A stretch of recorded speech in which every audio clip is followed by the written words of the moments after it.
In this first tutorial for the personal budget project, I want to take just a moment to give you a broad overview of what you're trying to accomplish. It was in the case study in which you took a look at spreadsheets similar to this with, with a freshman student that was trying to uh, aim for some targets in expenditures and had some goals initially at the beginning of the month of February in income as well as savings and elsewhere. And you might recall that one of the things you learn how to do is address this idea of cash flow. And so in your personal budget, you're going to need to come to grips with what cash flow really and truly means. So I wanted to call your attention to this note right here that we've placed there for you to remind you that it is nothing fancier than taking money in, whether it comes from a part-time job or financial aid or help from parents, whatever it might be. And then you have other areas where it's going to be directed to, and that's where you do subtractions. You're going to subtract out any savings goals you have if you need to keep some of it off to the side in short-term savings.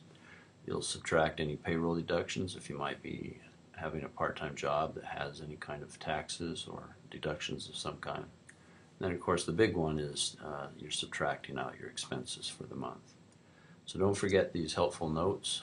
Anytime you see a cell, by the way, with a red triangle in the upper right-hand corner, you'll have notes. And so we try to place a few strategic notes in key areas that would help you to have a refresher of what this is all about. Also, I wanted to remind you that just as in Sarah's case study, you'll want to be keeping track of your day-to-day transactions, but remind yourself that you are not obligated to use these very expense titles. You can add more down here, you can change them, you can reorder them. You have a lot of flexibility. So I want to encourage you to set goals before the month starts so that you have a target to shoot for, and it makes the budget experience that much more meaningful to you. Then the other thing is you'll have a chance to practice later on, perhaps by using the advanced budget. And if possible, I'd like to do a brief tutorial on some of the key things about that, but essentially it allows you to get a little more detailed in terms of cash and your banking finances, iCard, and other issues like that. But I would encourage you to first start trying with this out with the traditional My Budget worksheet, just the same exact one that you did with the case study, and I think you'll have better results as you practice. Okay, so one of the key skills to be aware of in worksheets is that you can actually copy them in their formatted way without losing anything, and that comes in handy. And you can move them not only within the the spreadsheet itself, but you can actually move worksheets clear to another file.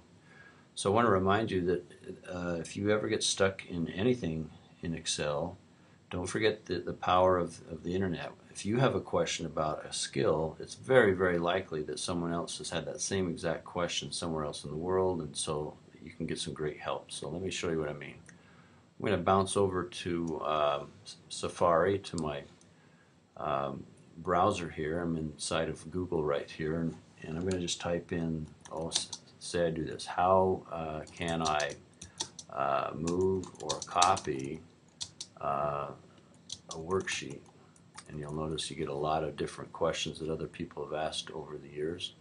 So that's good enough. And it doesn't take very long at all to kind of zoom right in, narrow it right down to a great great web page that will have more information on the worksheets.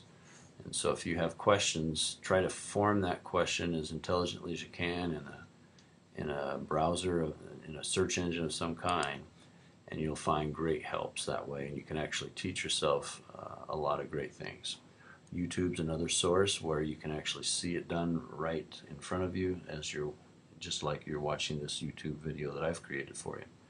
So don't forget the power of teaching yourself simple skills.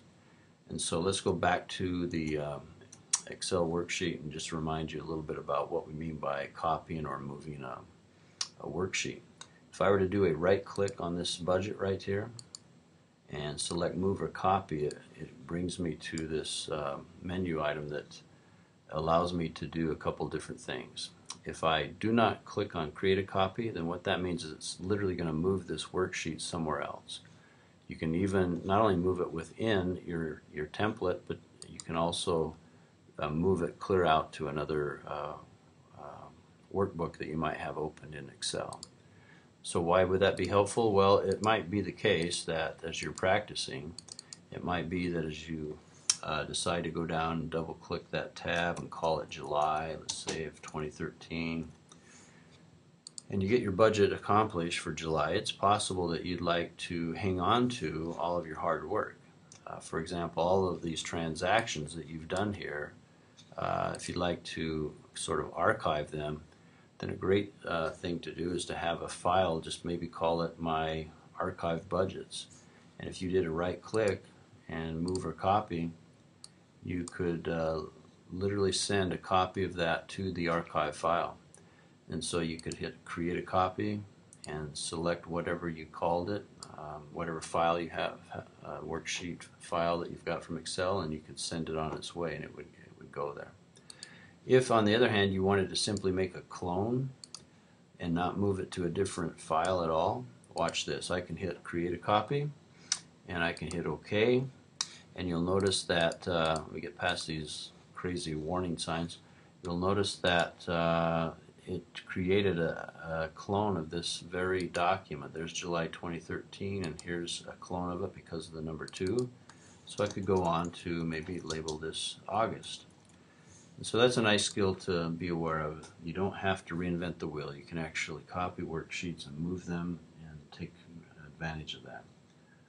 Okay, so that will maybe be a good start for what we're trying to accomplish. I'm going to, in video 2, get to the issue of how to address cash flow more intelligently and some of the key issues that we have regarding keeping track of our own personal budgets. So thanks for joining us on this first attempt. Thank you.